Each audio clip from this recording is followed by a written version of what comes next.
वृन्दावनेश्वरी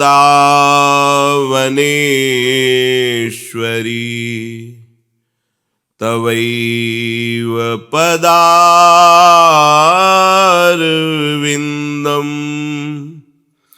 प्रेमामृतैकमकरन्द रसौघपूर्णम्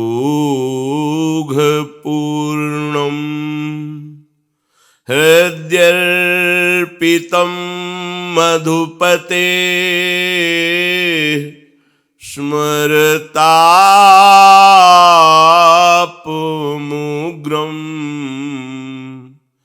निर्वापयत् परम शीतलमाश्रयामि निर्वापयत् परम शीतलमाश्रयामि।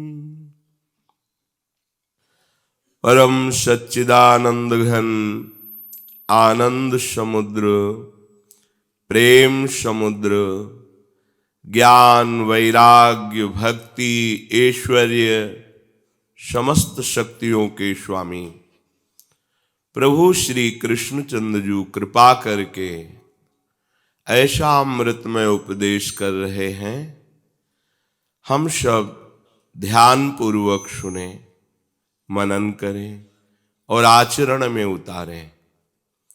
यदि हमारा जीवन विषयों के प्रवाह में बहता ही रहा तो इस दुखमय संसार से मुक्त होने का फिर हमें आगे अवसर कब मिलेगा, हरि जाने।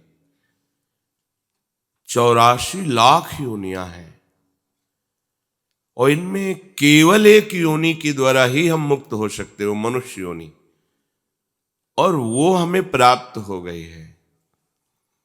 मनुष्य योनि में भी जो अत्यंत दुर्लभ विषय है, भगवत वार्ता सुनना, भगवान नाम की महिमा सुनना, अपने जीवन में द्वंद्वों से ऊपर उठने की साधना की भावना जागृत होना, ये सब दुर्लभ बातें हैं, वो भी भगवत कृपा से प्राप्त है।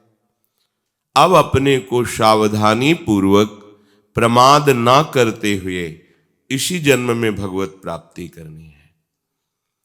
भगवत प्राप्ति में बाधा है कामना। ये बहुत बड़ा शत्रु है, अध्यात्म मार्ग का बहुत बड़ा दुश्मन है।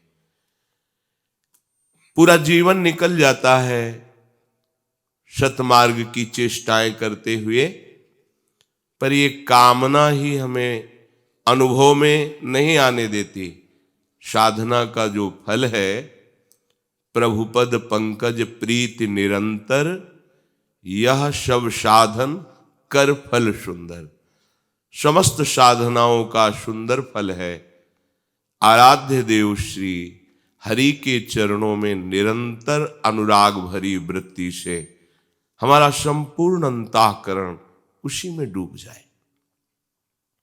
अहम इन्हीं चरणों की दास्ता में बुद्धि यही निश्चय कि प्रभु ही सुख है, मन इन्हीं की सेवा का चिंतन, चित्त एक एक वृत्ति के द्वारा इन्हीं का पूजन करे, यही जीवन का सार। पर कामना ऐसा नहीं होने देती। कामना का स्वरूप है प्रभु के सिवा और कुछ भी चाह करना। बोले फिर जीवन कैसे चलेगा? ये जीवन तो कामना से ही चलता है। हमें ये चाहिए, ये चाहिए, ये चाहिए, तो आपको भरोसा नहीं है क्या? एक देशीय शरीर में ममता करने वाली मां अपने बेटे की चाहे जितना सयाना हो जाए वो चिंता करती है। कब उसे क्या चाहिए वो अपनी सामर्थ्य के अनुसार प्रयास करती है। तो क्या अखिल शक्तियों के स्वामी, सर्वज्ञ, सर्वत्र विद्यमान, सर्वशक्तिमान प्रभु, हम जिनके बच्चे हैं, जिनके अंश हैं, क्या हमको बताना पड़ेगा कि प्रभु मेरी आवश्यकता है? आवश्यकता वो खुद पूर्ण करेंगे। अनावश्यक मांगे हमें परेशान किए हुए, आवश्यक मांगे। जीवन जीने के लिए जो आवश्यक है वो प्रभु पहले से पहले भेजते रहेंगे, विश्वास कीजिए, वो दिए हैं। पर अनावश्यक मांगे जो अहंकार की पुष्टता के लिए, इंद्रियां जो भोग सुख के लिए लालायित है, अनावश्यक, ये मांगे हमें भगवत विमुख कर देती है। तो कहां फिर हम इस मांग को कैसे मिटाएं? चलो मांगो, पर केवल इन्हीं से मांगो। भगवान ने रास्ता दे दिया। आर्त, अर्थार्थी, जिज्ञासु, ज्ञानी, 4 ही प्रकार से मेरे को भजने वाले हैं। भगवान ने उसमें कहा कि जो ज्ञानी है वो मुझे बहुत प्रिय है, बहुत प्रिय है। तो फिर ऐसा लगा कि ये जो 3 हैं, आर्त, अर्थार्थी, जिज्ञासु, ये आपको प्रिय नहीं है। श्री भगवान मानो इसी भाव को आगे पुष्ट करते हुए कहते हैं, उदाराः सर्व एवैते। भगवान उदार कह रहे हैं, जो इनसे मांगता है। देखो कैसे उदार शिरोमणि है। प्रभु से जो मांगता है प्रभु उसे उदार कहते हैं। दरिद्र नहीं कह रहे, भिखारी मांगता ही रहता है, ये दे दो, ये दे दो। जैसे कोई संपत्तिवान माता पिता हो और उसका पुत्र उससे मांग रखे बार बार, तो उसे अच्छा लगता है कि ये इसी के लिए तो वैभव है, अच्छा है, और क्या चाहिए तेरे को, और क्या चाहिए। उनको और दुलार आता है। फिर ये तो अनंत शक्तियों के स्वामी हैं। पर शर्त है केवल इन्हीं से। इस शर्त में हम सब फेल हो जाते हैं। अगर केवल एक बात रहे कि इन्हीं से, तो आप निहाल हो जाओगे। ये शब्द याद कर लो, केवल इन्हीं से। इंतजार करो, ऐसा नहीं कि अभी बोला अभी हो जाए। बहुत बच्चे हैं उनके, 1-2 थोड़ी हैं। और पुकार तो अभी आपकी पहुंच जाएगी, अभी पास हो जाएगा, पर वो पुकार नहीं, अभी आर्त नहीं है, दैन्यता नहीं है, प्रियता नहीं है, इसलिए हमारी पुकार वहां तक पहुंच नहीं पा रही है। पुकारते रहिए, केवल इन्हीं को पुकारिए। जिस दिन सुन लेंगे ना, तो इस दरबार की बात ही कुछ ऐसी है कि एक बार इस दरबार का आश्रय लेने वाले को कभी दूसरी तरफ देखना भी नहीं पड़ा। और ये ऐसे उदार दाता है कि मांगने वालों को कह रहे हैं उदार है। उदाराः सर्व एवैते ज्ञानी त्वात्मैव मे मतम् आस्थितः सहि युक्तात्मा मामेवानुत्तमां गतिम। कितने कृपालु हैं वो। तमाम गतिम, जो मांगोगे वो तो मिलेगा ही, और ये अपनी तरफ से एक बात देंगे, उत्तम गति दे देंगे। ये अन्य की तरफ मत देखो, एकमात्र प्रभु का भरोसा कर लो तो कामना की भी पूर्ति हो जाएगी, और जो निष्काम धर्म के आचरण से फल मिलता है, उत्तम गति, वो उत्तम गति भी दे देंगे। कितने कृपालु हैं। भगवान कह रहे हैं कि ऐसा न समझो कि ज्ञानी ही मुझे प्रिय है और तो सब बेकार। कह रहे नहीं, उदाराः सर्व एवैते। ये जो आर्त है, ये जो जिज्ञासु है, अर्थार्थी है, ये बड़े उदार हैं। कैसी कैसी करुणा है। भला मांगने वाला उदार कैसे हो सकता है। लेकिन ये अति उदार भी सुंदर, ये ऐसे प्रिया प्रीतम है, ऐसे महामहिम है कि इनके दरबार में जो मांगा तो उसको उदार कहते हैं। बड़ा उदार है, बड़ा लाडला बच्चा है, इधर उधर ना भटक कर सीधे हमसे कह रहा है। प्रभु का प्यार देखो। हम भटक रहे हैं अज्ञान की धरा में। प्रभु सत्संग के द्वारा हमारे हृदय का मोड़ कर रहे हैं अपनी तरफ। उनको जरूरत नहीं है, हमारे मंगल के लिए। ये जो उदार भक्त हैं, पर इनमें जो प्रेमी भक्त हैं, मेरे से प्यार करते हैं और कुछ नहीं चाहते हैं, मैं कैसे बताऊं, वो मेरी आत्मा है, वो मेरा स्वरूप है, ऐसा मेरा मत है। जो कुछ यहां दिखाई दे रहा है वो सब है प्रभु ही। पर जब तक त्रिगुणात्मिका माया का हमारे अंतःकरण में प्रभाव है, तब तक हम अनुभव नहीं कर पाएंगे। जब त्रिगुणातीत अवस्था जागृत होती है, तभी भगवदानंद का साक्षात्कार होता है। प्रभु का नाम, प्रभु का रूप, प्रभु की लीला, प्रभु का धाम, ये त्रिगुणातीत अवस्था है। जो इसी में रमण करता रहता है वो निस्त्रैगुण्य हो जाता है। जिसको एक बार भगवदानंद की अद्भुत हुई, फिर अंतःकरण धर्म से वो ऊपर उठ जाता है। संसार का मनन चिंतन, संसार का आकर्षण, भोगों की दास्ता, ये सब खत्म हो जाती है। प्रभु ने कहा है कि वैसे तो मेरा सिद्धांत है ये, यथा माम प्रपद्यन्ते तास तथैव भजाम्यहम्, मुझे तुम जैसे भजोगे वैसे मैं तुम्हें भजूंगा। श्री भगवान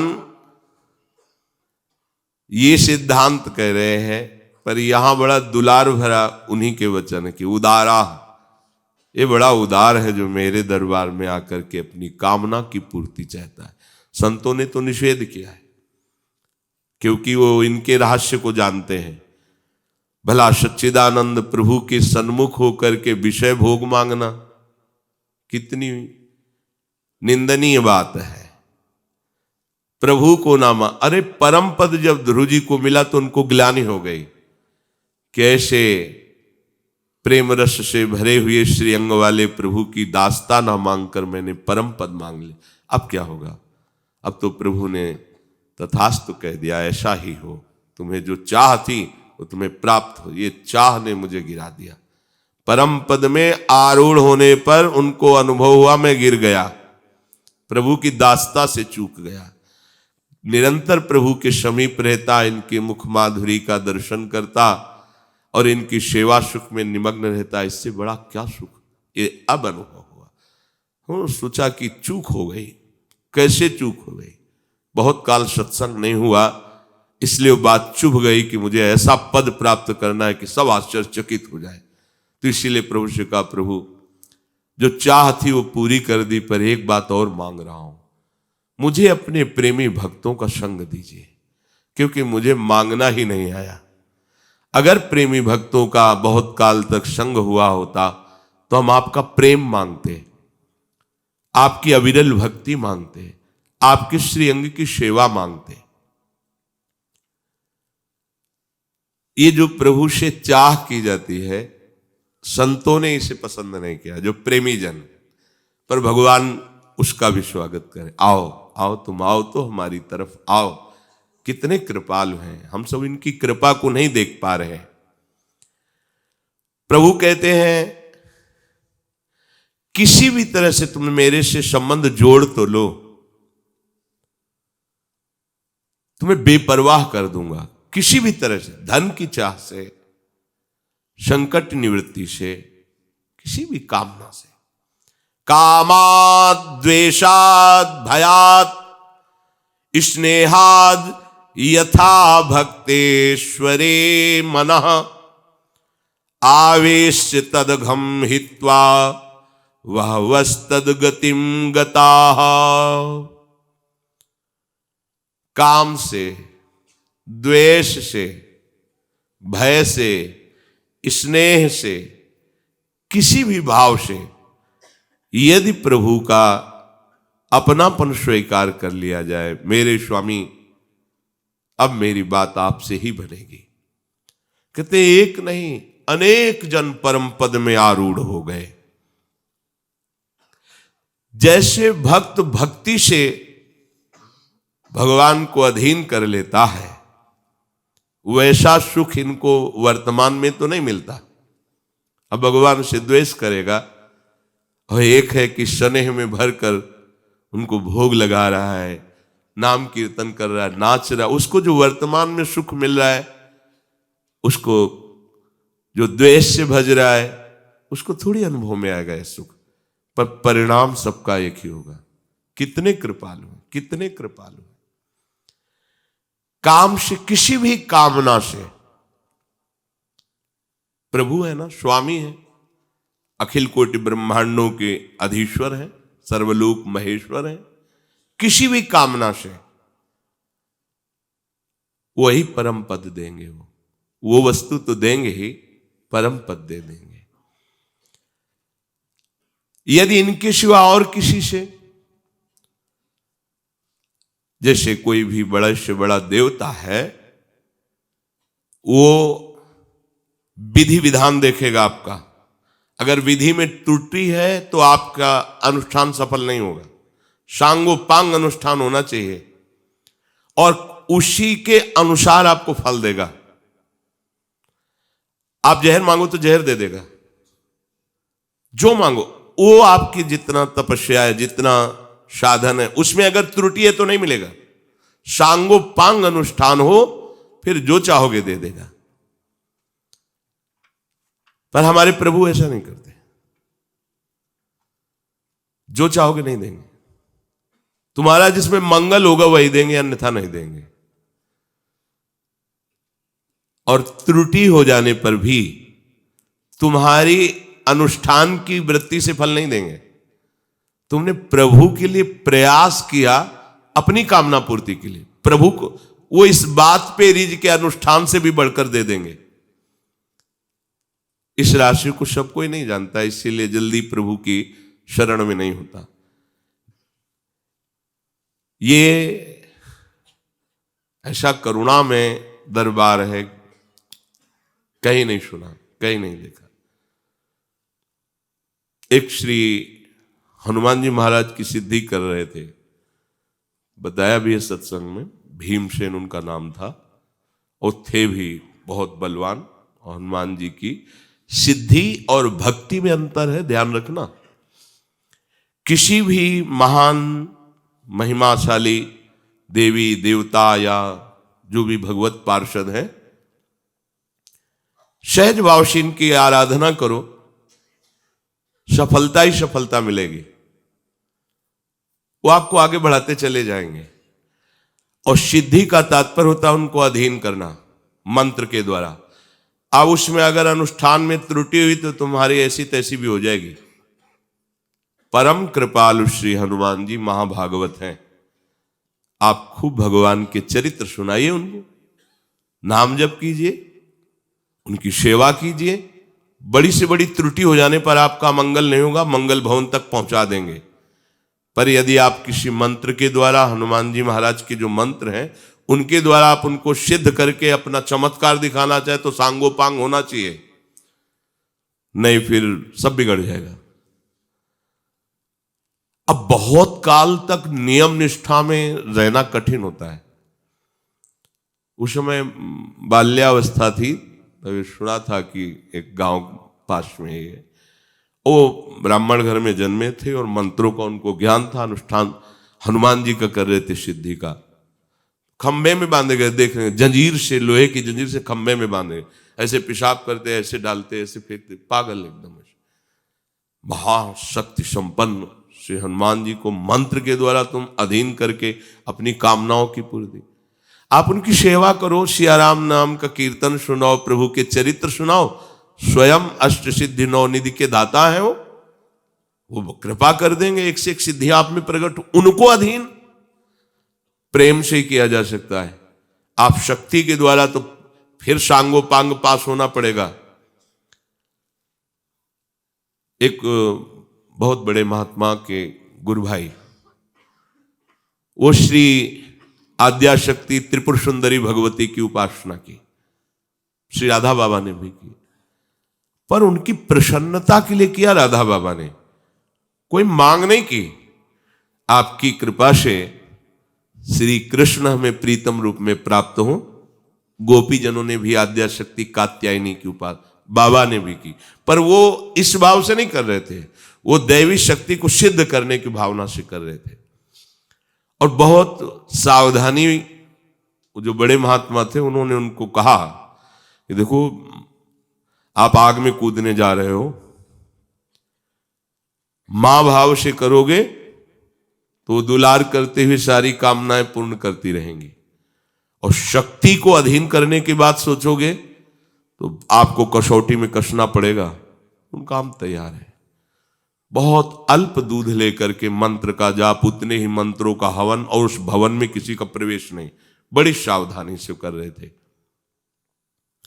जब उनकी सिद्धि का समय आया तो एक मक्खी उनके आसपास घूमी।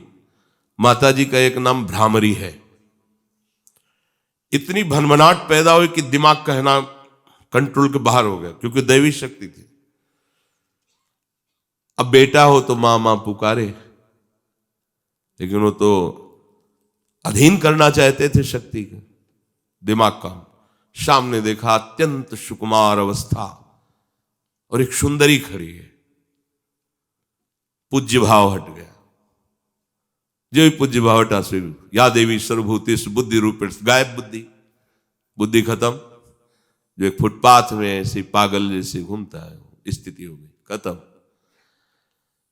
तो जो दैवी शक्तियां हैं, बड़े बड़े देवता हैं, ये मंत्र के अधीन है, ऐसा नहीं, मंत्र के अधीन है।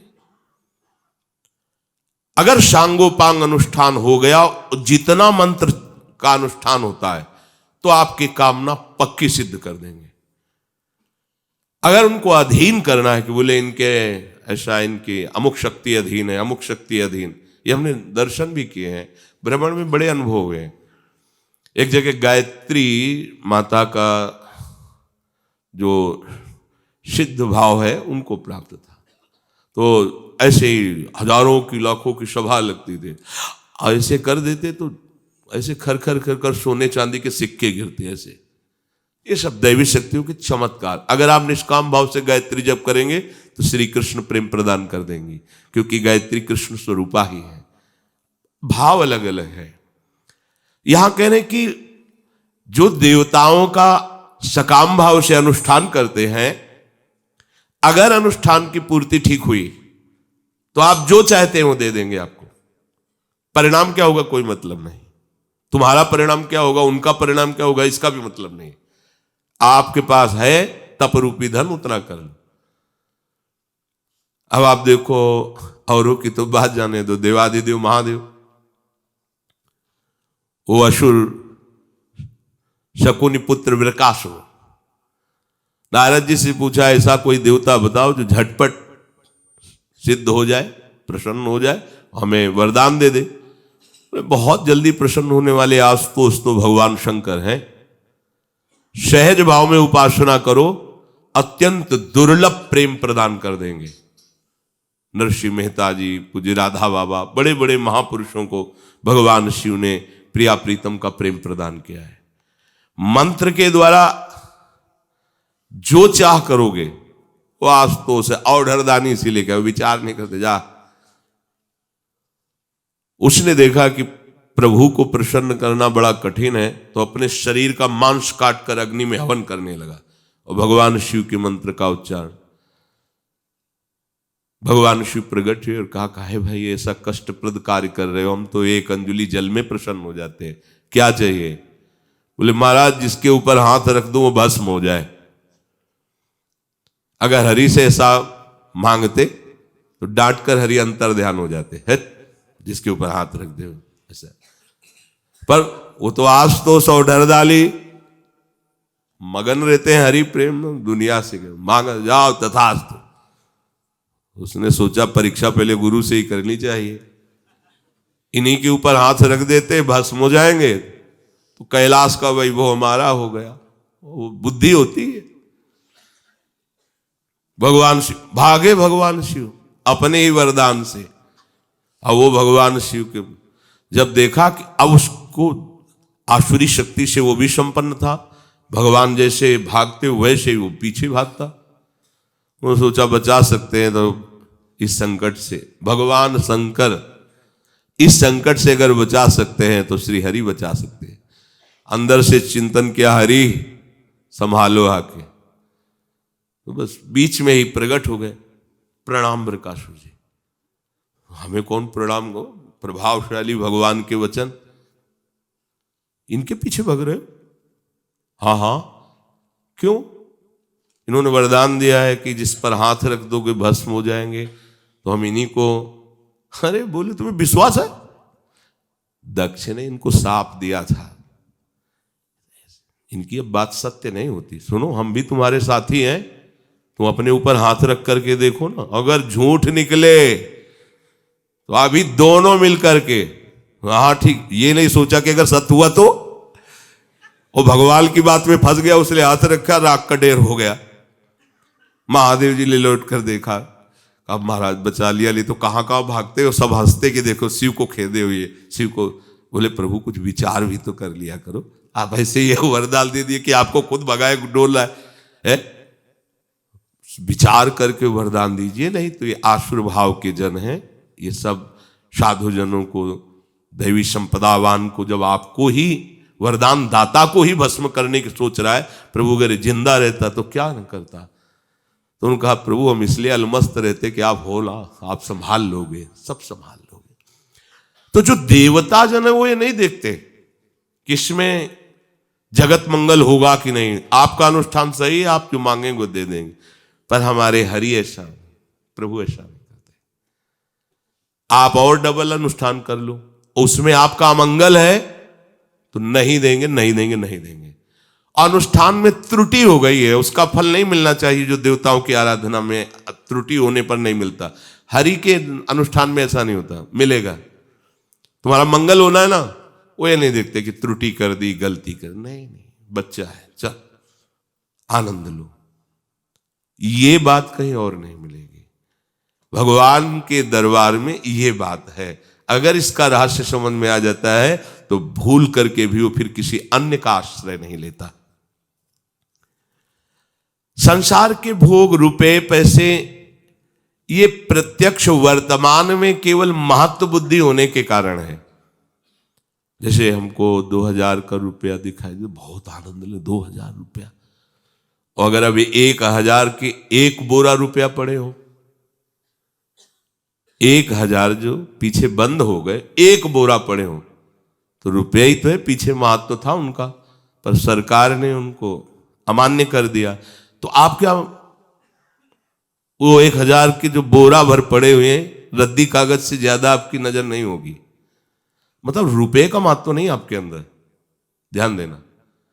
महत्व है उन रुपए से भोग सामग्री मिलती, बस इसलिए महत्व है। ठीक है, भोग सामग्री किसके लिए? बोले इंद्रियां प्रसन्न रहती हैं, मतलब आनंद रहता है, जो चाहो खरीदो, जहां चाहो घूम आओ, बड़ा जो चाहो पहनो, सोने की चैन वैन, ये सब। और शरीर ही नष्ट हो जाएगा प्यारे, तुम्हें मरना है, तुम्हें ध्यान नहीं। अब तुम्हारे मरने का समय, सोने की जंजीर पर जलाई जाए, आपके कफ, पित्त, वायु पीड़ा पहुंचा रहे हैं, प्राण निकलने के लिए तैयार हैं, और आपके सामने रबड़ी रखी जाए दुनिया के भोग, या फांसी की सजा सुना दी गई और सोने के हार तुम्हें लाते जाए, तो क्या लगेगा? मिथ्या। क्यों? जब जीवन ही नहीं तो इनका क्या महत्व है? जब विवेक जागृत हो जाता है और श्री कृष्ण प्राप्ति की चाह जग जाती है, तो ब्रह्मादि के भोग सब विषम लागत, इन भोगों का क्या महत्व है? अज्ञान के कारण ही तो महत्व है। एक ने किसी दैवी शक्ति की आराधना की कि मुझे सोना मिले, और जितना चाहो खूब सोना मिले। ठीक है, मंत्र अनुष्ठान पूर्ति हुई, उसने कहा ठीक है, जहां तुम्हें सोना जमा करना हो वहां खड़े हो जाओ, हम तुम्हें सोने से। ठीक, वो समझ नहीं पाए, कमरे में कि खो, कमरा लॉक कर दिया और सोना ही सोना इकट्ठा हो गया। एक दिन, 2 दिन, 3 दिन, फिर उन देवता के चिंतन के प्यास लगी, बोले नहीं सोना, यही खाओ, यही है, दूसरी चीज नहीं मिली। बोले बस हमको एक लोटा जल दे दो, सब सोना हटा दो। एक लोटा जल दे दो, प्यास से प्राण निकल रहे, ये सोना किस काम का? न भूख मिट पा रही, न प्यास मिट पा रही, किस काम का? नहीं चाहिए मुझे। हर वस्तु निस्वार्थ निस्सार है, उसमें कोई दम नहीं। आप केवल अहंकारवश मूढ़तावश उसको महत्व दिए हुए हैं। जब प्रभु के चरणारविंद का महत्व जागता है तो समलोष्टास्म कांचना, पत्थर का टुकड़ा, माटी का ढेला और सोने की थपिया में कोई अंतर नहीं होता। क्या अंतर है? केवल अज्ञान की मूढ़ता है। इतनी मोटी डाले खुला करके बटन, देखे कोई कि हाँ सोना, सोना जो तुम समझ रहे वो नहीं है। ये कोई अहंकार का कारण नहीं है। अरे गर्व करने का विषय कि हम प्रभु के दासत्व से युक्त है, ये गर्व का विषय, ये शाश्वत गर्व है, किस काम में आएगा? प्रायः लोग इन भोग सामग्रियों को वर्तमान में सुख देने वाली समझते हैं। संसार के प्रत्यक्ष भोगों को वही छोड़ सकता है जिसके हृदय में कृष्ण लालसा जागृत हो गई, भगवत चरणारविंद की प्राप्ति की बात आ गई। नहीं तो लगता है सामने भोग है, भोग लो ना, थोड़ी देर सुखी हो जाओ। थोड़ी देर तो सुख, बीज तो इतना ही बड़ा होता है, जब उसका वृक्ष होगा तब। क्रिया तो इतनी, लेकिन उस क्रिया का जब परिणाम आएगा तब फिर नहीं संभल पाओगे। अज्ञान की वृत्ति में लगता है कौन देख रहा है, क्या है, कर लो मनमानी थोड़ी देर, मन प्रसन्न। मनमानी मन प्रसन्न कहां भूल कर रहे हो? दुश्मन को खुराक दे रहे हो, तुम्हारा नाश करेगा। और जो क्रिया कर रहे हो वही क्रिया तुम्हारे बांधने का अगले जन्म का कारण बनेगी। पर प्रभु के दरबार में यदि भोगों की भी मांग करे तो आनंद का अनुभव प्रभु करा देते हैं। भोगों की भी मांग करे, बहुत बार इसीलिए कहते हैं कि कोई भी कामना है तो प्रभु से कहो। बहुत सुंदर पत्नी मिले, ऐसी कामना करदम जी के हृदय में थी। उन्होंने किसी अन्य का आश्रय नहीं लिया। सुंदर पत्नी चाहिए, भगवान का आश्रय लिया। बड़ा भजन किया, भगवान प्रकट हुए, क्या चाहिए? उनका सुंदर पत्नी। भगवान के आंसू गिर पड़े। इतना कठिन भजन करने के बाद, मेरा साक्षात करने के बाद, सुंदरता की सीमा भगवान है, सुंदर पत्नी से वो बिंदु सरोवर बना भगवान की अश्रु का। ठीक है, आदि सम्राट महाराज मन की पुत्री श्री देहूती जी लेके आएंगे, आपको दे देंगे। परम सुंदर हो, और तुम्हारे कल्याण के लिए मैं स्वयं तुम्हारा पुत्र बनूंगा। मांगा नहीं, मांगा था सुंदर पत्नी। भगवान कपिल देव जी के रूप में आकर के दिव्य सांख्य योग का उपदेश करके उनको मोक्ष पद पे विराजमान किया। यह है भगवान के दरबार की मांग। जो चाहे, जो चाहे, प्रभु सबके दाता है। बस हृदय में बैठा ले कि केवल प्रभु से मांगना है, तो प्रभु से उदार कहते हैं। भक्ति की लौकिक पारलौकिक कामना की पूर्ति करके भगवान उसकी इस बात पर नहीं देखते, जिसने मेरा भजन करके लौकिक वस्तु मांगी, मैंने दे दिया, फुर्सत हो गई। नहीं, वो नहीं जानता। पर हम तो जानते हैं ना कि जो वस्तु दी है वो नाशवान है। तो मेरा आश्रय, मेरा भजन नाशवान नहीं है। क्या उसका फल इतना ही होता है? नहीं, तो मैं उसे परम गति प्रदान करता हूं। अपनी तरफ से परम गति प्रदान करते हैं और उसकी मांगी हुई वस्तु प्रदान कर देते हैं। गोस्वामी जी कह रहे हैं, और काहि मांगिए को मांगी बो निवारे, अभिमत दातार कौन दुख दरिद्र दारे। धर्म धाम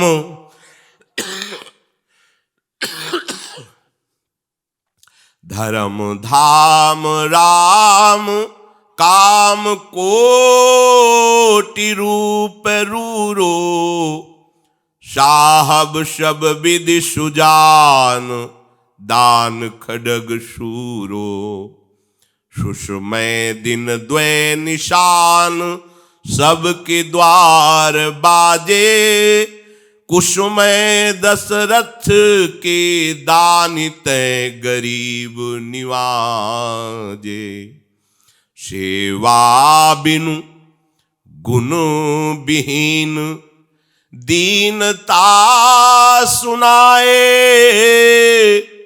जे जे ते निहाल किए, फूले फिरत पाए। तुलसीदास जाचक रुचि जानि, दान दीजै, रामचंद्र चंद्र तू चकोर मोहि कीजै। प्रभु आपकी कृपा से आपके दरबार में आ गया हूं। जैसे तिनका हवा के संयोग से कहीं बड़े स्थान में पड़ जाए, ऐसे अपने लोगों के ऊपर कृपा हो गई। नहीं, इस प्रपंच संसार के दलदल से निकल पाना अपने बस की बात नहीं थी, निकाल दिया। अगर संसार से भागे भी तो शरीराभिमान में फंसा हुआ जीव निकल नहीं पाता, प्रभु ही निकालते हैं। प्रभु आपकी कृपा से आपके दरबार तक आ गया। यही सरावत अति कठिनाई, राम कृपा बिनु आई न जाए। गृह कारज दुर्गम जंजाला, ते अति दुर्गम शैल विशाला। ये बड़े बड़े पहाड़ हैं, मोह के, काम के, क्रोध के, लोभ के, मद के। इनको पार करके, गृहस्थी की बेड़ियों को काट करके इनके दरबार तक कोई आ पावे, बहुत कठिन बात है। बिना इनकी कृपा के इनके दरबार तक नहीं आया जाता। आने का तात्पर्य है अन्य आश्रय त्याग कर भगवद आश्रित होना। अब जब आपके दरबार में आ गया तो किसी और के आगे हाथ फैलाऊं तो आपकी भी बात आ गई। प्रभु देखो, भक्त कितने प्रवीण होते हैं। प्रभु अपनी माया से सबको फंसाए। प्रभु प्रदत्त विवेक से, ज्ञान से प्रभु को फंसा लेते हैं। आपकी कृपा से आपके दरबार में आ गया।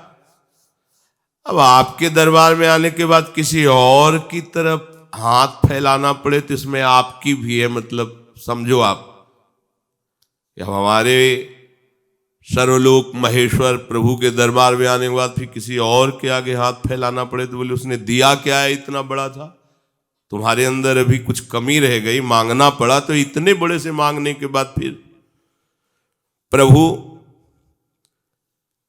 मुझे तो नहीं लगता कि आपके दरबार में आने के बाद किसी के आगे हाथ फैलाना पड़ेगा। पहले ही बात है कि ऐसा दीजिए कि फिर और चाह ना रह जाए, क्योंकि आपके दरबार की यही है। आपके दरबार की आली निराली शान ये देखी, सखावत खुद तेरी गलियों में भटकते देखा। यहां सुख मारा घूम रहा है, क्योंकि सुख सिंधु का दरबार है। यहां का तात्पर्य भगवद आश्रय में। फैलाया हाथ जिसने तेरे दरबार में आकर, तुझे देते नहीं देखा मगर झोली भरी। सुदामा जी जब वापस हो रहे थे तो कह रहे थे बड़े कृपालु हैं, एक सोने की गिन्नी भी नहीं दी है कि ये भिक्षुक कहीं सुविधा में आकर के हमारा विस्मरण न कर दे। मेरे कृष्ण कितने कृपालु हैं, डूबते चले जाए। एक दिन का भोजन भी नहीं दिया है, मेरे ही आश्रित रहे। बड़े कृपालु हैं उन्होंने, बड़े कृपा। जब पहुंचे तो वहां द्वारिकापुरी जैसी सुदामापुरी खड़ी थी। तुझे देते नहीं देखा मगर झोली भरी दे, निहाल कर दिया। प्रभु ऐसा आज तक कोई दाता नहीं, वेद पुराण सब साक्षी हैं, कि जिसके दरबार में एक बार मांग लिया जाए फिर दोबारा मांगना ही मिट जाए। वो तो केवल हरि का दरबार, दूसरा कोई नहीं। को मांगी वो निवारे, ऐसा कोई नहीं है दरबार जिसमें मांगे और मांगना मिट जाए। अब नहीं चाहिए, अब कछुनाथ न चाही। प्रभु भी दे रहे हैं, नहीं अब कछुनाथ न चाहिए, आपसे भी नहीं चाहिए। ऐसा दे देते हैं। दूसरा ऐसा कोई भी त्रिभुवन में नहीं है जो मनोवांछित फल को प्रदान कर सके, सदा सदा के लिए दुख मिटा सके, दरिद्रता मिटा सके, मांगना मिटा सके। वो केवल प्रभु श्री हरि का दरबार है। प्रभु आप तो संपूर्ण धर्मों के मूल हैं, आपसे ही सारे धर्मों का प्रादुर्भाव हुआ है। इसीलिए भगवान कहते हैं सर्वधर्मान परित्यज्य मामेकम शरणम, क्योंकि यहीं से सारे धर्म प्रकट हुए हैं। और आप करोड़ों कामदेवों के भी सौंदर्य को लजाने वाले महामहिम सौंदर्य से युक्त हैं। प्रभु मैं जिधर देखता हूं सब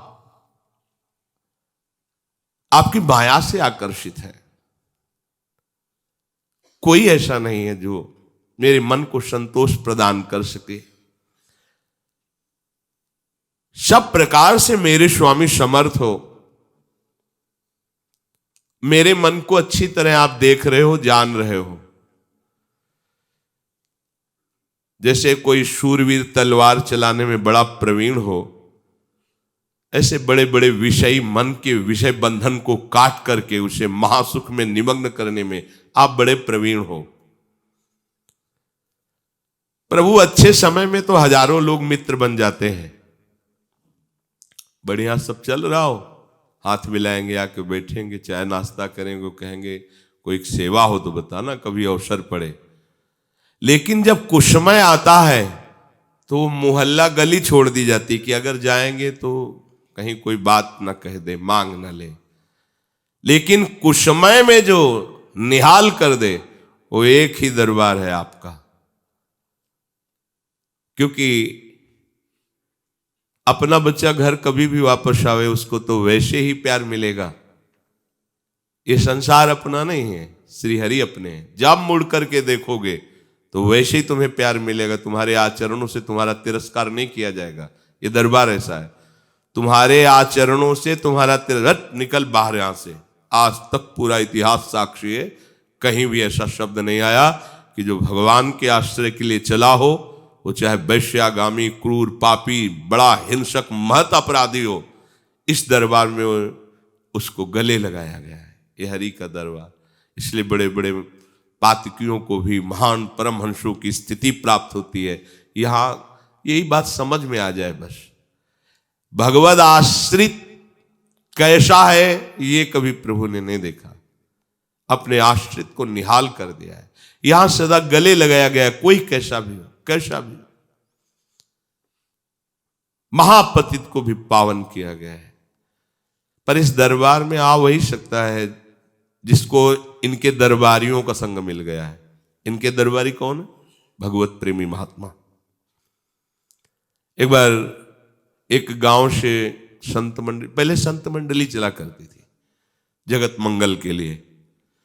अब युग धर्म का प्रभाव होता है, अब ऐसा नहीं है और ऐसा नहीं होना भी चाहिए।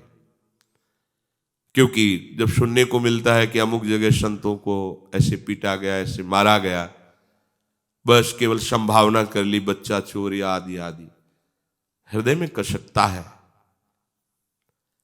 हमारा शासन विभाग समर्थ है। आप उसको, अगर आपको संशय है तो आप बंदी बना लीजिए, फिर आप उसको कानून को समर्पित करेंगे, वो जांच करेंगे क्या है। आप तुरंत उसको पीटने लगे, मार दें, यहां तक कि हत्या कर दी जब बाद में सुन, तो हृदय कैसे भी हो। भगवद वेश धारण के हम, तुम्हें लग रहा है कि पाखंडी हैं, चोर हैं, डाकू हैं, ठीक है, तुम संशय आत्मा हो, ऐसा हो सकता है। आप बहुत लोग हो, उनको आप बंदी बना लीजिए और उनको कानून को समर्पित कीजिए, कानून उसका न्याय करेगा। लेकिन ऐसे पशुवत हिंसा कर देना, कोई उन्होंने प्रगट में अपराध नहीं किया, प्रगट में कोई हिंसा की होती, किसी को ऐसा आपको दिखाई दिया कि प्रमाण मिल गया कि ऐसा कर रहे थे, तब ऐसा फिर भी कानून को समर्पित करना चाहिए। हमारा राज संविधान कानून बनाए हुए उनको दंड देगा, कोई भी हो। कानून के आगे किसी की नहीं चलती, चाहे महात्मा हो चाहे दुरात्मा हो। कानून के सिक्के में बराबर न्याय होता है। वहां थोड़ी, न्यायालय में थोड़ी देखा जाता है कि तुम कौन सी पोशाक पहने हुए हो, कौन से पद में बैठे हो। नहीं, न्यायाधीश तो उसके प्रमाण के अनुसार उसको दंड देता है। लेकिन आज का समाज क्या हो गया, एक ने बोल दिया बच्चा चोर, सैकड़ों ने मिलकर के ऐसे पशुवत मार डाला। जैसे पशु किसी को मार डाले, ऐसे पशुवत मिलकर के मार। अब कैसे संत मंडली विचरण करें? पहले संत मंडली विचरण करती थी जगत मंगल के लिए, अब तो बड़ा समय भयावह गया है। गंगा किनारे अकेले घूमते थे, अब तो ये कैसे देख के कि भाई अच्छा, तो अब साधु महात्मा फिर धाम का, तीर्थों का आश्रय ले लिए। भगवान जैसा मंगल करे, उनकी वाणी अन्य यंत्रों के द्वारा सुने लोग और उसको अपने आचरण में उतारे, मंगल हो। तो मंडली, संत मंडली गांव से निकल रही थी। पूछा यहाँ कोई श्रद्धावान है, आज हम रात में रुकना चाहते हैं, कोई मंदिर, कोई बगीचा, देवालय जहां अपने ठाकुर को विराजमान करके रात भर शयन कराएं, सुबह चले जाएंगे। तो उन्होंने उपहास करने के लिए एक वैश्या का बगीचा था, वो बताया हाँ बहुत बढ़िया पवित्र स्थान है, वहां जाओ। वो उसका छोटा बगीचा था, बड़ा सुंदर सजा हुआ था। उसके मित्र जन आते, ऐसा हास्य विनोद हुए। वो कहे बहुत सुंदर बगीचा देगा, ठाकुर जी विराजमान किए। तो 10-12 संत से फिर कीर्तन की ध्वनि गूंजी। वैश्या ने महल बना हुआ तो वहां से देखा, अरे मुझ नीच के बगीचे में कीर्तन की ध्वनि। तो वहां खिड़की से देखा तो सब संत महात्मा नाच पड़े। हृदय उसका नाच पड़ा कि मुझ नीच आचरण करने वाली को ऐसा सौभाग्य मिल सकता है। फल मेवा आदि और कुछ अर्थ आदि लेकर के रखा, प्रणाम किया दूर से और कहा भगवान ये बगीचा इसी दासी का है, पर पहले हमारा परिचय सुन लीजिए। हम शरीर बेचकर जीवन यापन करने वाली वैश्या है। ये फल, ये अर्थ ठाकुर सेवा में आप सब लगा दीजिए। और आंसू चल रहे, आनंद क्यों? पाप नष्ट हुए। संत दरस जी में पातक टरे, पाप नष्ट हुए। इतना शो यही है कि न जाने कब दया निधान किसका मंगल करने की सोच ले। जो संत में प्रधान मंडली के थे, उन्होंने कहा तुम्हारा कुछ खा तो नहीं सकते, पर बेटी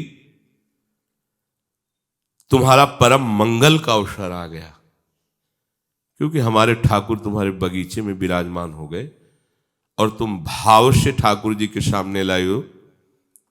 ठाकुर सेवा स्वीकार करेगा। हम लोग तो नहीं पा सकते, हम में तो इतनी सामर्थ्य नहीं कि ऐसे अपवित्र अन्न को पचाकर भजन कर पाएंगे, पर बेटा तुम चिंता मत करो, तुम्हारा परम मंगल होगा।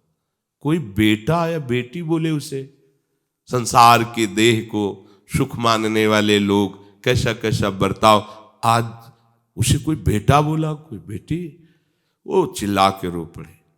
अब तो कृपा पे कृपा होती जाए।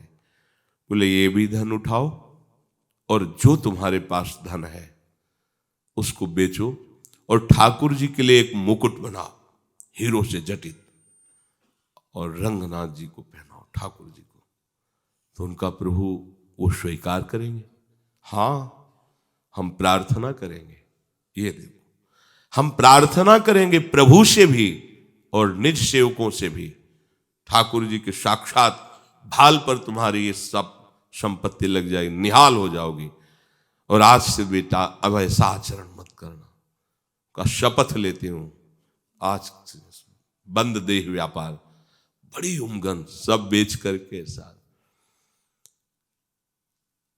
भगवान कैसे लीला विहारी है, इस दरबार में किसी का भी अपमान नहीं होता, कोई कैसा भी हो। वहां कुछ वार्ताएं हुई कि वो आचार्य कोटि के महापुरुष थे कि वैश्या भगवान की नहीं है, भगवान के तो सब जन हैं। भगवान ने आदेश किया पिचित सुदुराचारो भजते मामनन्य बाग, आपको मुकुट धारण करवाना होगा ठाकुर जी को। वो लाएगी आप ठाकुर जी, हाँ ठीक है। मुकुट तैयार हो गया, संत सभा के सामने मुकुट लेकर थाल में, नजदीक पहुंचने ही वाली थी, कदम रोक दिया। क्या हुआ बेटा? बोले प्रभु दुर्भाग्य साथ नहीं दे रहा। नहीं, क्या हुआ क्या? बोले मासिक धर्म से युक्त हो गए। वैश्या, ऊपर से मासिक धर्म से युक्त, हाथ में मुकुट है। वो एकदम भगवद आवेश में होगा, तू आगे बढ़। तो जो सेवक जन थे उन्होंने विरोध किया, नहीं धर्म के विरुद्ध है। तो उनका धर्म के विरुद्ध अगर है तो प्रमाण देंगे ठाकुर जी। अगर धर्म युक्त है तो ग्रीवा झुक जाएगी सरकार की, और ये मुकुट पहनाएगी अपने हाथ से, और धर्म विरुद्ध है तो ग्रीवा नहीं झुकेगी। सब ने देखा कि श्री विग्रह की ग्रीवा झुक गई और उसने स्वयं मुकुट धारण कराया। ये ऐसा करुणामय दर्शाव, सिद्धांत एक तरफ, भगवत प्रेमी महात्माओं का संकल्प एक तरफ। वहां बात वैश्या की ले, बात भगवत प्रेमी महात्मा की निश्चय की। इस दरबार का दरबारी यदि मिल गया, निहाल हो जाते। तभी महत संगस्त दुर्लभ हो, भगवत प्रेमी महात्माओं का संग दुर्लभ है। तो कह रहे प्रभु, अच्छे समय में गुणवानों को बहुत लोग मित्र मिल जाते हैं, लेकिन दुर्गुणी को और कुसमय में केवल आप ही साथ देते हैं, दूसरा कोई साथ देने वाला नहीं। सेवा करने वाला, अच्छे गुणों से युक्त, सब प्यार करने के लिए तैयार, लेकिन हीन सेवा में देने के लिए कुछ है नहीं। सबसे अपमानित, वो अपना दुखड़ा किसको सुनाए? कोई सुनना भी नहीं चाहेगा, तिरस्कार कर दे। एक दरबार है जहां उसका बहुत आदर से दुख सुना जाएगा, वो श्रीहरि आपका दरबार है। और जिसने आपके दरबार में दुखड़ा सुनाया, सबको आपने निहाल कर दिया। आज तक हमने आपके दरबार से जितने भी, तो सबको फूला फूला पाया है। गोस्वामी जी कह रहे हैं, जिनको वास्तविक दरबार का तात्पर्य आश्रय, जिनको भगवद आश्रय मिल गया, सब छाती चौड़ी करके डोलते हैं, आनंद में मगन होकर। प्रभु का गर्व हृदय में आ जाए तुम्हारे अंदर, मैं प्रभु का दास हूं, मैं सेवक हूं। ये हम श्यामाजू के बल अभिमानी, ये देहाभिमानी, विषयाभिमानी, विद्याभिमानी, ज्ञानाभिमानी, और यहां तक कि भजन अभिमानी के भी पास अभिमान नहीं होता। ये कृपा पात्र के अंदर जागृत होता है, हम श्री श्यामाजू के बल अभिमानी। ये अभिमान आम्र मास में से भी आगे की बात है, हम श्री श्यामाजू की बल अभिमानी। मैंने उन्हें आनंद से फूले फूले फिरते पाया है, जितने भी आपके हो गए, किसी भी संबंध से, किसी भी आश्रय से। प्रभु, आपके दरबार में तुलसी की भी हाजिरी हो गई आपकी कृपा से। पहले ही कहा है प्रभु, आपकी कृपा से आपका दरबार, तो तुलसी की भी हाजिरी हो गई है। नाथ, और तो कोई मांग नहीं है, और कोई चाह नहीं, पर भिखारी हूं। अब तो आपके दरबार में आते ही कोई चाह नहीं रह गई, कोई मांग नहीं रह गई, पर भिखारी हूं और आपको देना ही होगा। क्या? आपका श्रीमुख चंद्र की भांति और मेरे नेत्र चकोर की भांति निरंतर पान करते रहे। आपकी रूप माधुरी मेरे नेत्रों में बस जाए, बस यही चाहिए। इस दरबार में संकट निवृत्ति, अरे इस दरबार में आ गए तो संकट रहेगा ही नहीं, मांगना नहीं पड़ेगा संकट निवारण के लिए। जो पे कृपा, बहुत ध्यान से आनंद आ जाएगा, कोई भय नहीं रहेगा। जो पे कृपा, तो आप कहोगे जिन पे है, उनकी बात आप कर रहे हो ना भाई। साधन करते हैं, भजन करते हैं, प्रभु में लीन है, उनके पास संकट ही क्या है। प्रभु, हम तो प्रभु से दूर हैं, भजन भी नहीं करते हैं, तो प्रभु के हो ना, ये बात तो स्वीकार कर लो। आप बताओ सच्चाई से, क्या प्रभु के नहीं हो आप? अरे सारी सृष्टि प्रभु की है, तुम्हारे हृदय में प्रभु बैठे हैं, केवल तुम्हें स्वीकार करना, यहीं से कृपा शुरू हो जाएगी। जो कृपा है वो आश्रय से होती है। वैसे तो सब पर मोरी बराबर दया, पर कृपा शब्द कुछ दया से अलग है, दया से अलग है, बड़ी समर्थ है। कृपा इधर जीव को घसीटती है और उधर ईश को भी घसीटती है। कृपा एक ऐसी शक्ति है जो दोनों की दूरी मिटा देती है। ईश को इधर घसीटा, जीव को इधर, जीव के जीवत्व को हटा दिया और ईश के ईश्वत्व को भुला दिया और दोनों को मिला दिया। दया सब पर है उनकी, पर कृपा पात्र कोई बिरला ही बनता है। कौन? जो अन्य आश्रय त्याग कर भगवान का आश्रय ले लिया, किसी भी भाव से जुड़ा हो, केवल प्रभु से जुड़ गया।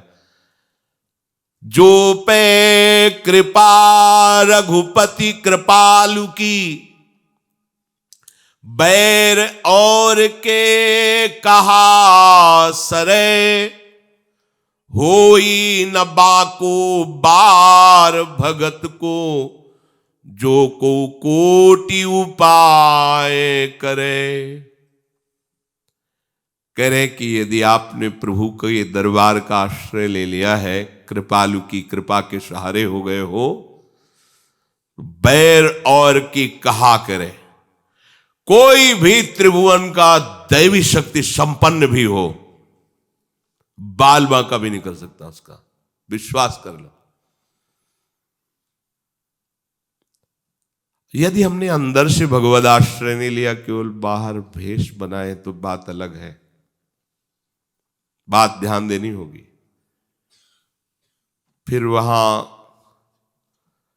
अपने लोगों को संशय हो जाएगा कि भगवान ने क्यों नहीं बचाया।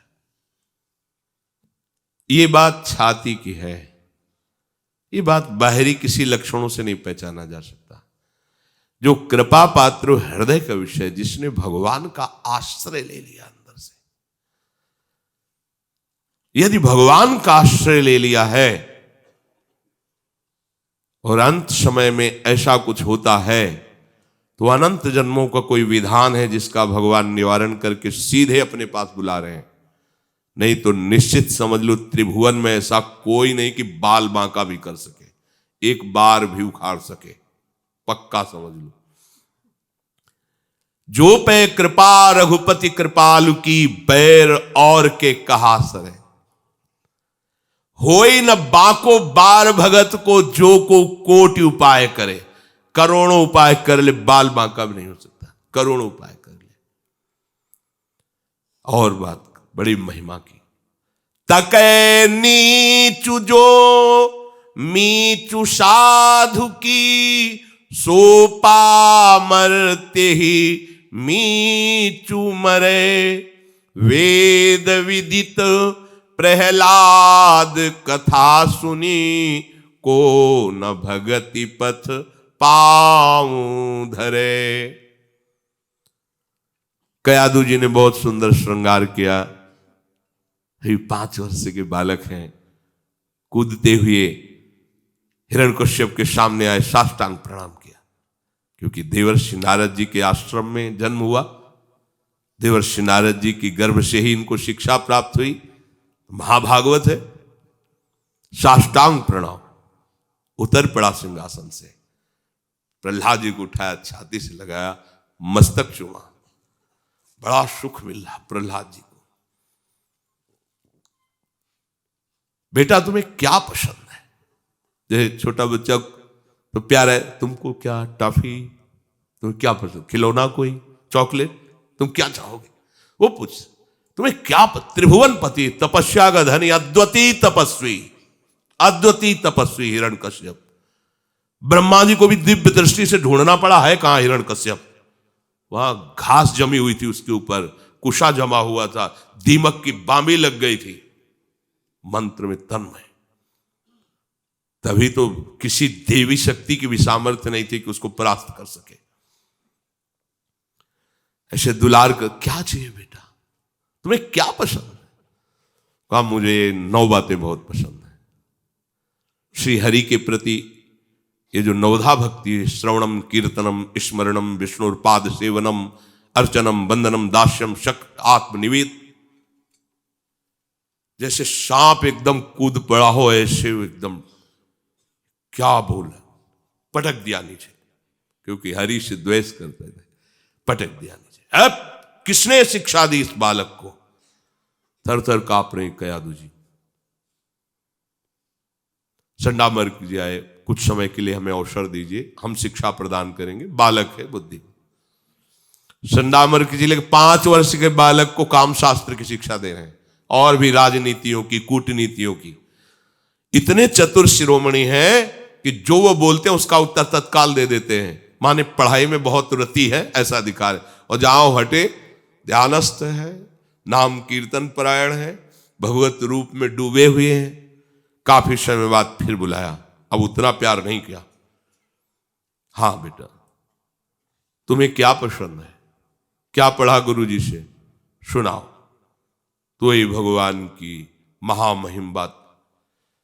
संडामर्क से यह शिकायत, बोले प्रभु आप जिसकी शपथ ले लो, हमारे यहां तो चर्चा नहीं हुई है। किसने सिखाया तेरे को? प्रहलाद जी से। किसने? नैसा मतिस्ताव दुरुक्रमांगिम स्पर्शत्या अनर्थापगमो यदर्था मई अशाम पाद रजोभिषेकम निष्किंचना नाम न व्रणीत यावत। हे दैत्यराज, भाव बदल गया। हरि से द्वेष करता पिता कैसे हो सकता है? ये पढ़ाने लिखाने से बुद्धि नहीं होती, ये महापुरुषों की चरण रज अभिषेक से होती है। ये हरि में जैसी मेरी रति है, ये पढ़ाने लिखाने से। मेरे गुरु देवर्षि नारद, अंदर की बात बाहर नहीं बोले, मेरे गुरु देवर्षि नारद जी की कृपा कटाक्ष से हरि प्रेम जागृत हुआ, ये पढ़ाने लिखाने से नहीं। बंदी बना लिया जाए इसे।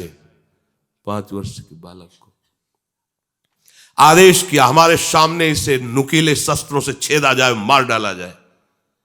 वो शस्त्र मारते उनकी त्वचा में कहीं खरोंच भी नहीं होती। बोले महाराज बड़े बड़े नुकीले अस्त्रों से प्रहार किया जा रहा है, आप देख रहे हैं कोई प्रभाव नहीं पड़ रहा। हमारे सामने मतवाले हाथियों से रौंदा दिया जाए, हाथी ऊपर से कचर के चले जाते, प्रहलाद जी आराम से बैठ जाते। ऐसा लगता है जैसे कोई सुकोमल फूलों का स्पर्श कर रहा। मरेगा कैसे? ही जहर पिलाओ, सांप से डसवाओ, पर्वत के नीचे दबा दो। बड़े बड़े दैत्यों ने पर्वत उठाकर प्रहलाद, पहाड़ का टुकड़ा बांधकर समुद्र में फेंक दो, मृत्यु भी नहीं छू रही, अग्नि में जलाए, कुछ नहीं, बाल भी नहीं झुलसा।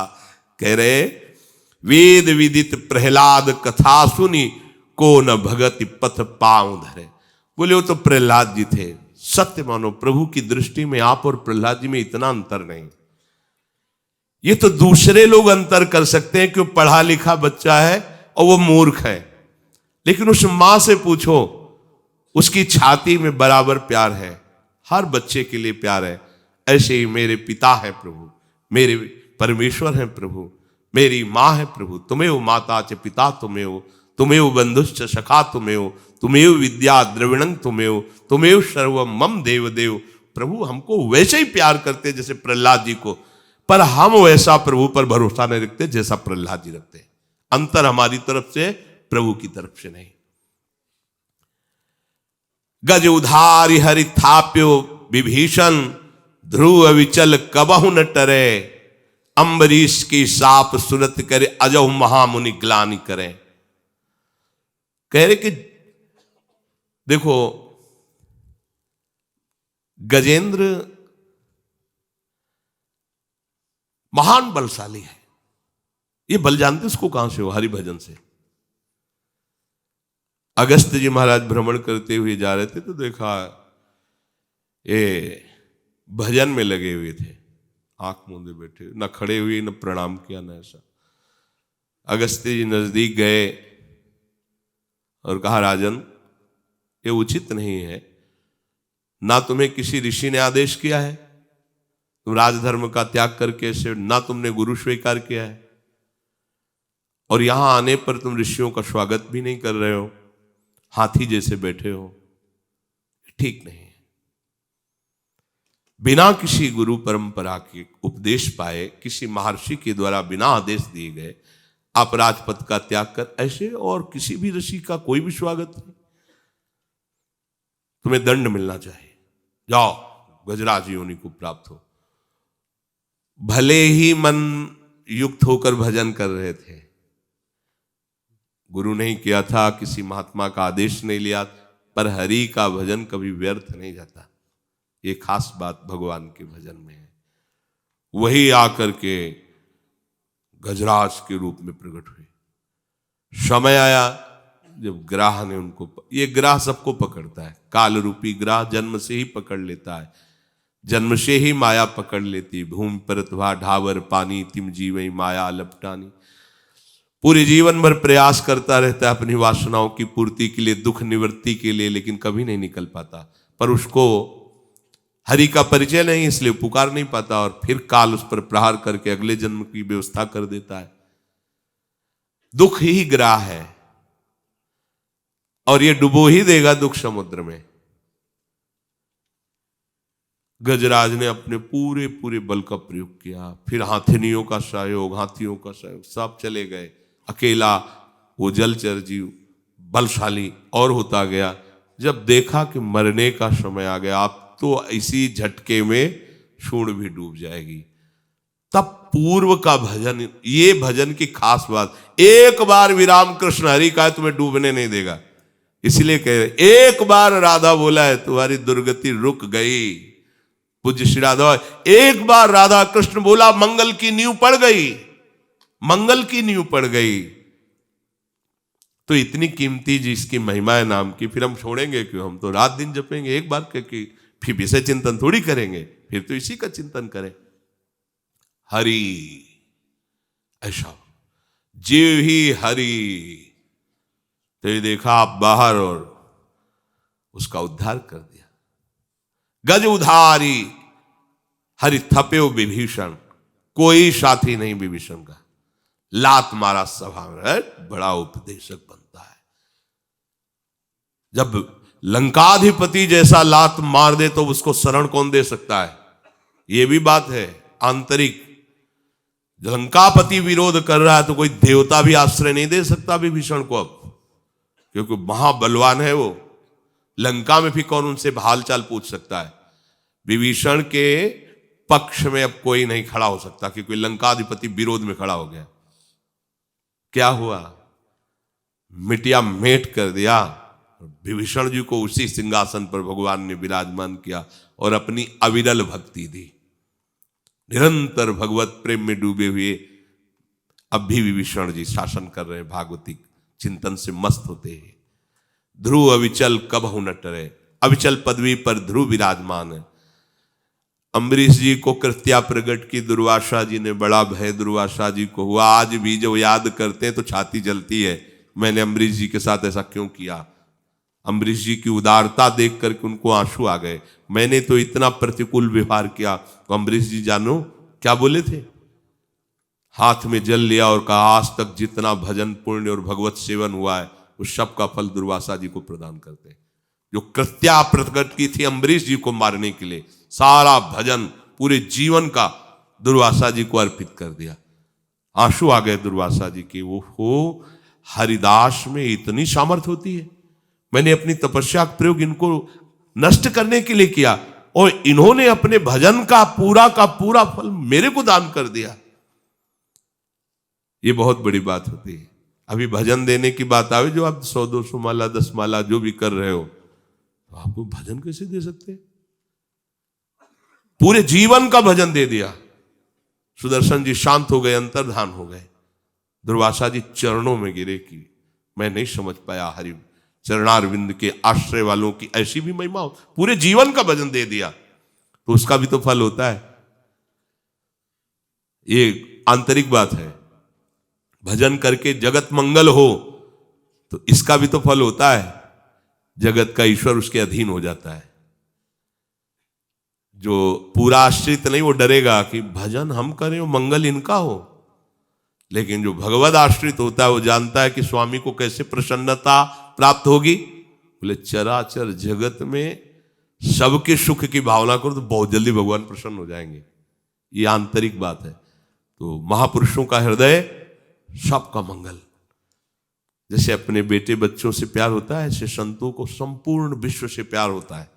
सब सुखी रहें, कोई भी रोग से युक्त न हो, और अपना भजन सबको देते रहे। तो भजन तो दे दिया, अब क्या होगा इनका?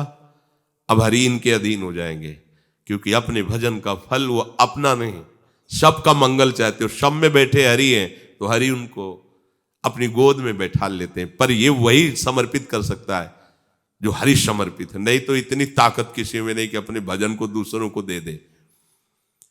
शोधो कहा जब न कियो सुजोधन, अबुध आपने मान जरे।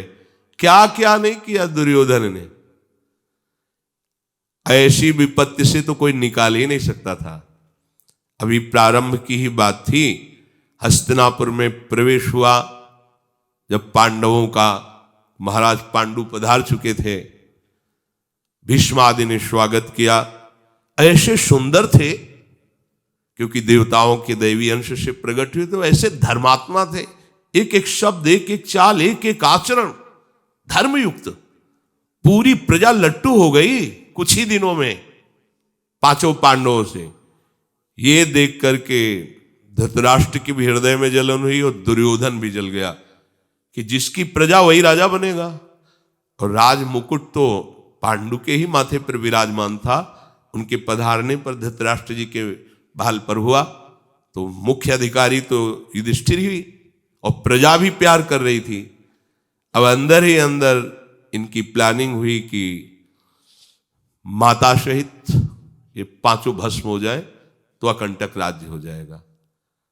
ठीक है, उन्होंने बनाया कि वारणावत में बहुत सुंदर स्थान है और वहां की प्रजा के पास अपने लोगों का जाना नहीं होता।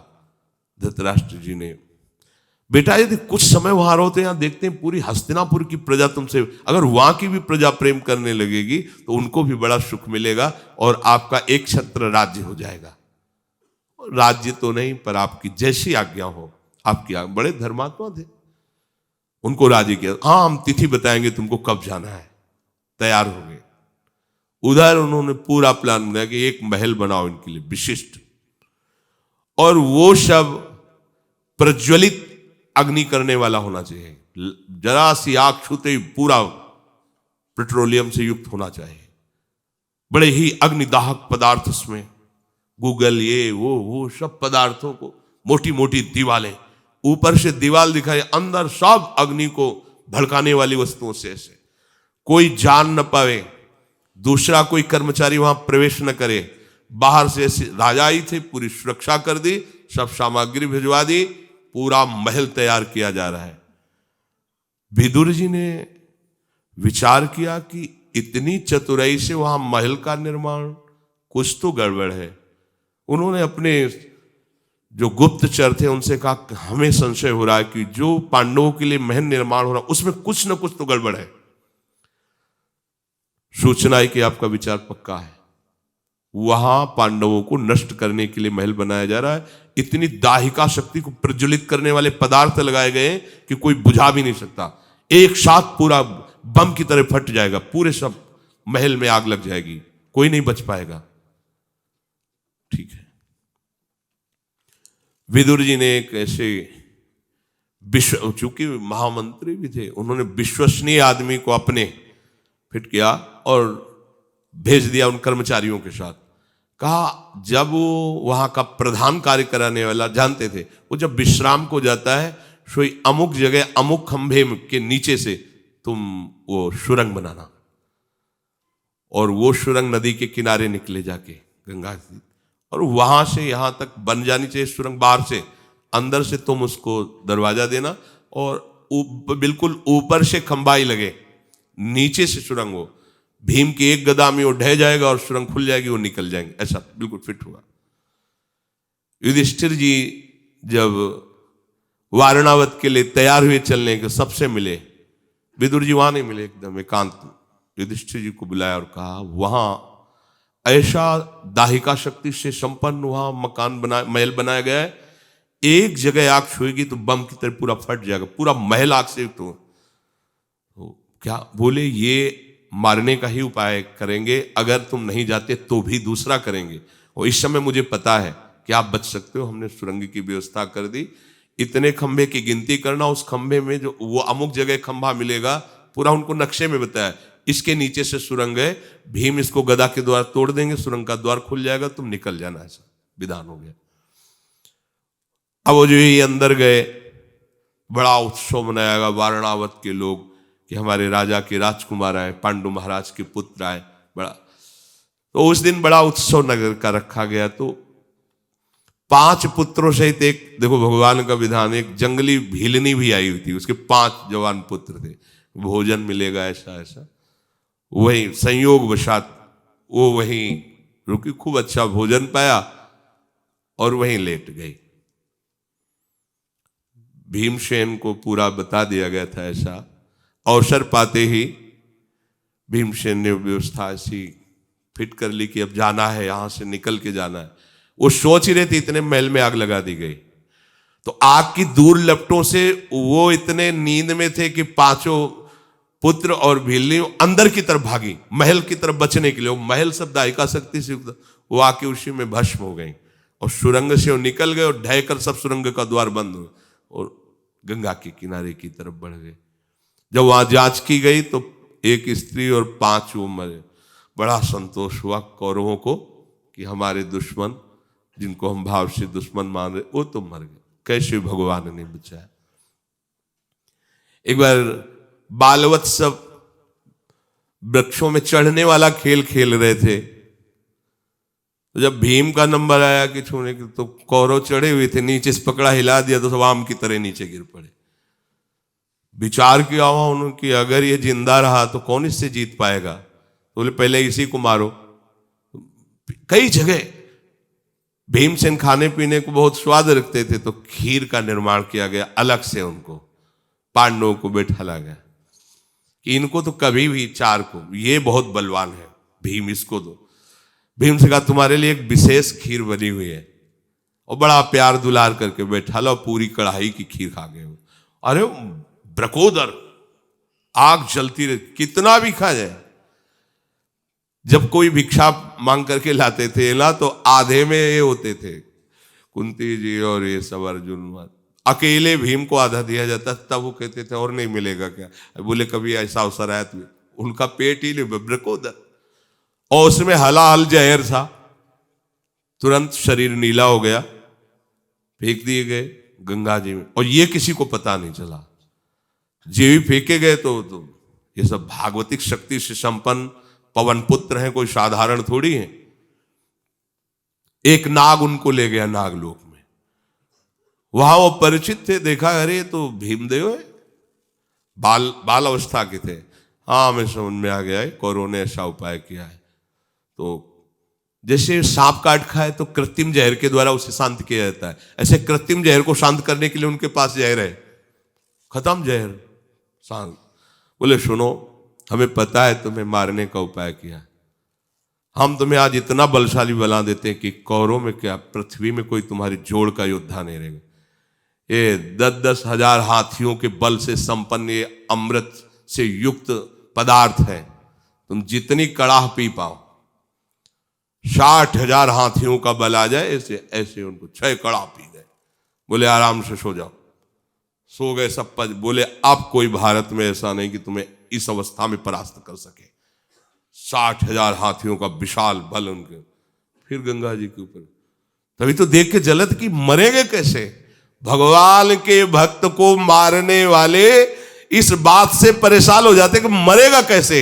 और उल्टा क्या होता है, तके नीच जो मीच साधु की, सो पामर ते मीच मरे। वंश का विनाश हो गया उनके।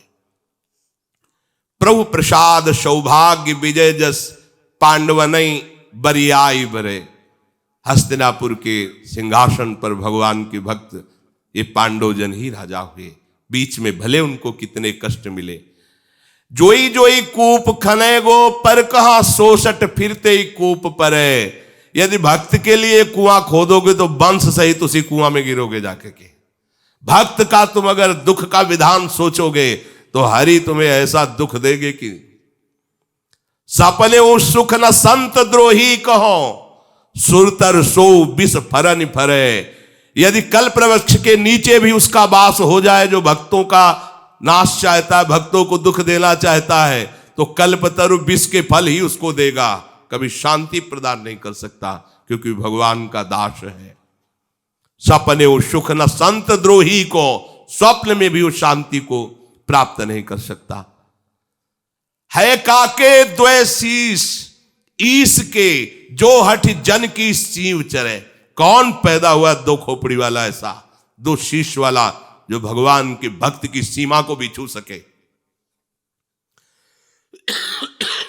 ये बात जब हृदय में बैठ जाएगी ना, तो चौड़ी छाती करके घूमोगे।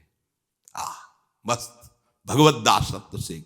भगवान के भक्त का जो अहंकार होता है, वो जगत मंगल करने वाला होता है। मैं श्यामा श्याम का हूं, ये अहंकार होना चाहिए, गर्व होना चाहिए। अस अभिमान जाय जन भोरे, भय सेवक रघुपति पति मोरे।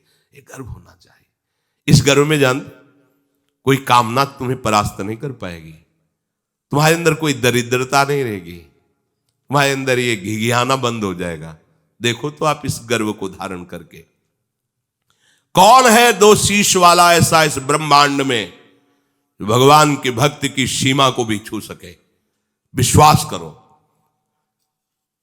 जब यहां वो क्या उस औरंगजेब आया हुआ था, वो बहुत अत्याचार किए, तो कुछ महामहिम संतों का भी उसने वध किया। वृंदावन दास चाचा जी जब ये सुने कि घनानंद जी और अमुक संत को तलवार की घाट उतार दिया गया, तो बहुत उनके हृदय में दुख हुआ कि हरि, ये मुझसे बर्दाश्त नहीं हो रहा, आपके वचन है। तब किसी ने उनको बताया था कि जब इस शासक के जन काटने के लिए सामने गए, तो उनका काट करके तेरे अस्त्र काम करें। वो दोनों हाथों से तलवार मार रहे, छू भी नहीं रही। भाग पड़े कि ये तो कोई मतलब क्या है। बोले आओ आओ मारो आके, घनानंद जी आदि महापुरुष, आओ आओ। कोई उनको बोले देखो मुझे श्री जी बुला रहे हैं, इसलिए मैं जा रहा हूं, तेरी तलवार में दम नहीं कि काट सके, आ जा अब तू मार मेरे को। और आंख मूंद ली, शरीर छोड़ दिया और शरीर को काट दिया उन्होंने। वो ऐसे नहीं गए थे कि उनके पार। तो वृंदावन दास आचार्य जी को ये सब अच्छा नहीं लगा। उनका ऐसा कैसे हो सकता, प्रभु ऐसा नहीं है। आपके जो जन है वृंदावन वासी इतने प्रेम उपासी, और ऐसा मलेच्छ को इतना पावर दे दिया कि वो इतना कर ले, और आपके जो दास हैं उसी दुख में ऐसे बैठे थे कि भाव समाधि लग गई। देखा तो श्री जी हंस हंस करके घनानंद नाम से ही पुकार रही थी, जिससे परिचय वृंदावन दास जी जान जाए। श्री जी की सेवा में लगे हुए, खूब खेल रहे, मुस्कुरा रहे।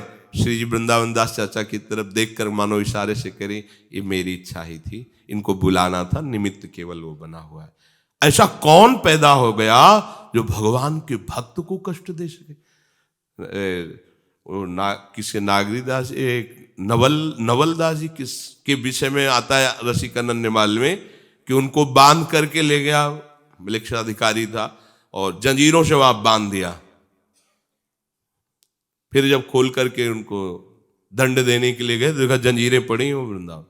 फिर भेजा सैनिक, फिर बुलवाया, फिर बांध दिया कई बार, तो चरणों में गिरा, महाराज और कुछ आपका हम किसी तरह से बैर विरोध नहीं करते, हम आप पर द्वेष नहीं रखते, पर यदि आप दंड देने की बात कहें तो आप में इतनी सामर्थ्य नहीं, काल में भी इतनी सामर्थ्य नहीं कि मुझे दंड दे सके, क्योंकि मैं राधा वल्लभ लाल का हूं, इसलिए काल की भी ताकत नहीं कि दंड दे सके। वास्तविक बात है, जब हरि अपने भक्तों को बुलाते हैं, अब वो अंतिम लीला क्या करते हैं, जैसे उड़िया बाबा जी महाराज, अरे ऐसे ब्रह्मलीन महात्मा को कोई अंगुली से भी छू सकता है, पर उनकी अंतिम, देखो भगवान अंतिम लीला में जा रहे हैं, उनके चरण में बाण मार रहा है, वो बहलियां मार रहे हैं ना, ये लीलाएं भगवान की। इस पे अपने को अविश्वास नहीं करना, यदि ये बात सत्य है तो वो कैसे हो गया, ये उनकी लीला। वो स्वयं जा रहे हैं, देखो ना, जा रहे प्रभु, विमान आया हुआ है, तो पहले उस बहलिये को विमान में भेजा कि किसी भी तरह से ही तुम हमारे परम धाम जाने का हेतु हो रहे, तो पहले परम धाम तुम जाओ, कितने कृपालु। उसको नरक भेजना चाहिए। प्रभु के श्री चरणों को मृग का मुख समझकर सीधे बाण संधान किया, प्रभु के चरणों में बाण लगा, प्रभु ने विमान में बैठालकर उसे परम धाम भेजा, फिर आप गए। परम धाम लीला में श्री लालजू महाराज, श्री कृष्ण द्वारिकाधीश जी महाराज ये लीला दिखा रहे हैं कि अंतिम तो उनके जनों की भी कहीं कोई ऐसी लीला देखने को मिले तो ये अश्रद्धा न करना कि यदि इनमें भगवान की भक्ति होती तो ये लिखा सत्य होता। अगर ये लिखा सत्य होता तो भगवान के भक्त के साथ ऐसा क्यों होता? ये क्यों में का उत्तर तो केवल हरि ही जानते हैं, पर इतना विश्वास रख लीजिए कि यदि उनका विधान नहीं है तो कोई तुम्हें छू भी नहीं सकता। त्रिभुवन में है काके द्वय शीस, ईस के जो हठ जन की सीम चरे, सीमा नहीं छू सकता मारने, और इसकी तो बात जाने दो। तुलसीदास रघुवीर बाहुबल,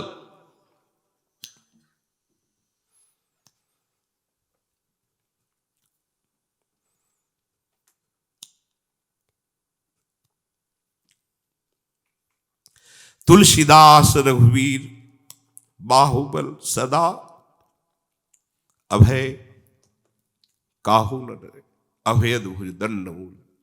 जिसने प्रभु के चरणों का आश्रय ले लिया निर्भय हो जाता है, निश्चिंत हो जाता है। प्रभु जैसा प्यार करने वाला कोई नहीं है। भले हम नहीं समझ पा रहे पर हमारे प्रीतम है। इतना हम हृदय से स्वीकार करके हमें जो चाहिए अपने स्वामी से चाहिए, अपने प्रीतम से चाहिए, अपने प्यारे से चाहिए। प्यारे की हर दी हुई वस्तु प्रसाद होती है और वो प्रसाद दुखों का नाश करके परम आनंद प्रदान करती है। आराध्य देव के बल पर निर्भय रहो, कभी मत डरो, क्योंकि जो भय देने आया उसमें भी मेरा आराध्य देव विराजमान है। वो सोच भी नहीं सकता, वो चल भी नहीं सकता, वो कुछ कर भी नहीं सकता मेरे आराध्य देव के सिवा। तो अगर प्रभु अपने जन को अपने पास बुलाने वाली कोई लीला करना है वो जाने, अन्यथा अन्य कोई सामर्थ्य नहीं कि उसकी सीमा को भी छू सके। इसलिए चाहे संकट निवृत्ति के लिए, चाहे धन प्राप्ति के लिए, चाहे भगवान को जानने के लिए, या भगवान में भगवत स्वरूप होकर उनसे प्रेम करने के लिए हमें केवल प्रभु का आश्रय लेना है। प्रभु बड़े कृपालु हैं, वो हमारी हर चाह को पूर्ण कर देंगे। श्री राधा वल्लभ लाल।